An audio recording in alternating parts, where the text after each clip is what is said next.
Well, thank you again for joining us in our Wonderful Day in the Lord broadcast. We are discussing the most wonderful of all topics, the topic of who God is. I started the last few sessions with the quotes from A.W. Tozer's book, The Knowledge of the Holy.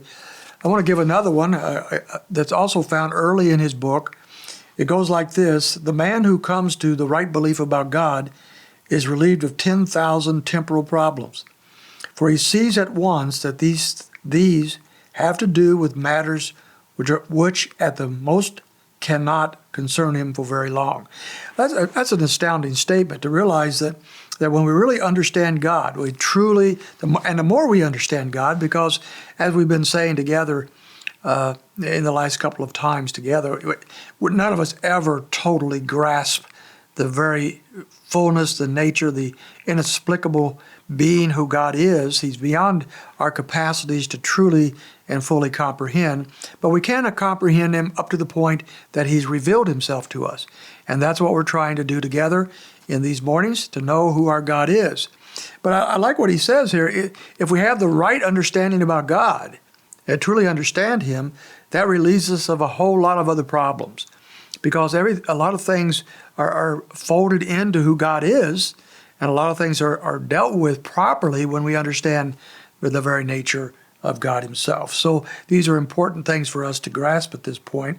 And also that these things don't matter for very long to us. So we have problems. We do. We face problems in life. We all know that. And some of those problems are very concerning and important to us. And yet at the same time, we know they're not eternal problems. They're resolved in God.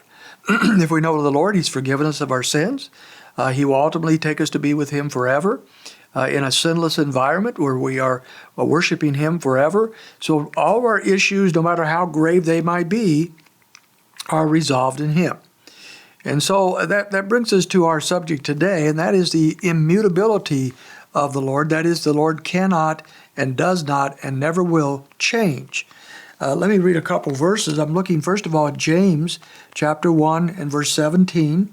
Every good thing given and every perfect gift is from above, coming down from the Father of lights. Now listen to this: with whom there is no variation or shifting shadow.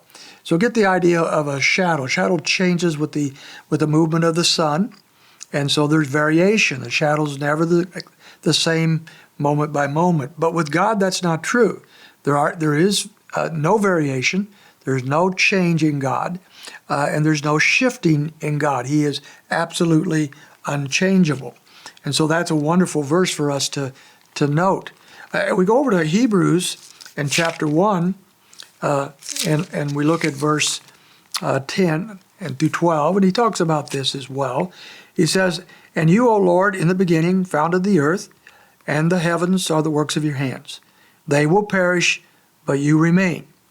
And they will all wear out like a garment, and like a mantle you will roll them up like a garment. They will also be changed, but you are the same, and your years will not come to an end." So we see a couple of things. Yesterday we talked about God being eternal. Well, that passage speaks about this. Everything that has been created will have an expiration date. It will eventually cease to exist, but not God. God is eternal. He's always with us. But also, he does not change. He says, "And your years, but you are the same, and your years will not come to an end." And so he never changes, and that's a wonderful thought. One more verse is Hebrews 13:8. Jesus Christ is the same yesterday, today, and forever. So he's immutable. He is unchangeable.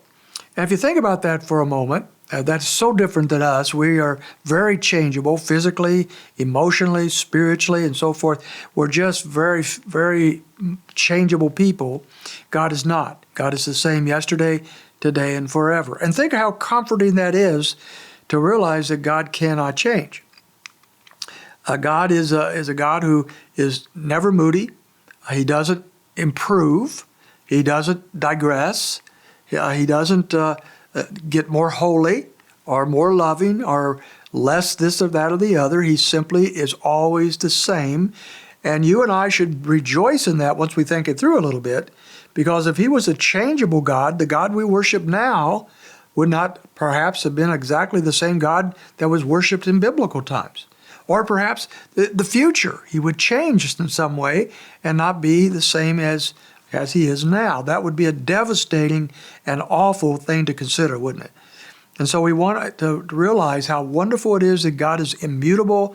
He never changes. He's always the same. And when we go to him and we place our faith in him and trust in him and pray to him, he is the same God that ministered to us years ago, that spoke to and ministered to people in the past, and will be for all eternity. This is a wonderful insight into the very nature of God. He is unchangeable.